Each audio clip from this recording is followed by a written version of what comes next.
They're auditory, they're kinesthetic, they're visual, and you all pretty much covered all of those in those examples. Another thing is you use anchors in your everyday life. Sometimes you know it's an anchor, and sometimes you don't maybe realize that it is an anchor, but you do. Like for me, a very strong anchor is music for me. Like when I hear a certain song, oh my gosh. Like I can, if I'm like trying to hype myself up, certain songs get me hyped up. Like for the day I'm going into a presentation, I'll drive in and I'm listening and I'm singing and I get in there and I'm great. But then sometimes I need to be calm. And so there's some songs that I know when I need to relax, if I play that song, I'm going to calm down. So that's for me, music is a major anchor and I use it in my everyday life. And for me, I use my breath. Whenever I get in an unresourceful state and I need to move forward and I need to move out of the state that I'm in, I take a deep breath. So everyone just do that with me. And if you notice, when you take a deep breath in, your shoulders go back and your heart's open at the front. So it really, really opens you up and it creates a completely different state. So I use that every day. So I meditate every morning and I have a mantra. So meditation helps me be centered.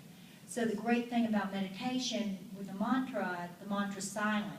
So during my everyday life, when I'm out and about and something disturbs my state and I want to come back to that centered feeling, I silently say my mantra to myself. And that helps me return to being centered.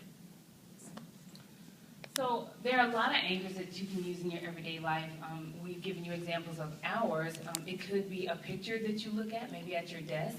There's a picture of whatever, a calm space or somebody that you admire.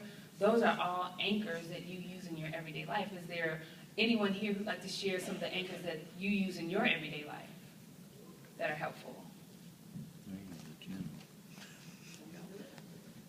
Well, depending on the situation, if I'm going into a meeting and I know that I need to be on, like really on, then I will use that. I will use that because I've done the other courses. But there's other anchors that I use if I want to be nurtured, you know, to have the experience of being nurtured. Then I will literally just stroke my cheek because that the first day you were born, you got that feeling. Oh. And that's a kinesthetic anchor. That's sweet. Nice. I was going to say a lot of people use jewelry, certain pieces of jewelry. I know my husband's big anchor after doing the fire walk was to get a piece of jewelry. That way every time he saw it, wears it, then he can remember the strength that he had for that. Mm-hmm, that's really good because a lot of us use that here because a lot of us get the jewelry and the rings and the pendants here at the events, and those are excellent anchors for when we go home to remind us of our experience here and our commitments. We have one more over here. I will use exercise because it meets all of my 6 human needs instantly. Other people like to use laughter as well. I think I would like to use more exercise. I actually I have short videos from past events. That's how it's always. But I get better at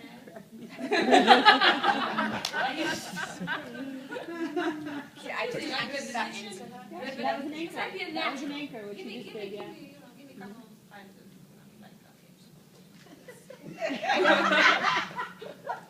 So anyway, I have videos from past events. Yes. I have video from UPW from past events with high energy music, and I have it on my phone. And I swear to God, that's all it takes to watch like maybe 2 or 3 minutes of it. I'm like changing my state. Yes, I can do this.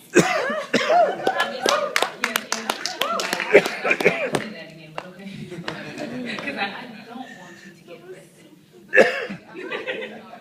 I just want to share, my grandson was going away on a trip for the first time alone, and I got a rock, and I showed him the rock, and I said, each one of us is going to send you loving energy into this rock.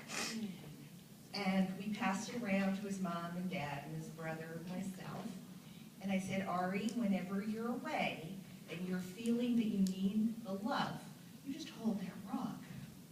And then I took another rock and I said, Ari, you hold a rock now. And you give it to your brother, because he has a younger brother, they've never been apart. I said, give it to Ethan. And interestingly enough, when he came back from his trip, I said, so how was it, Ari? He said, I had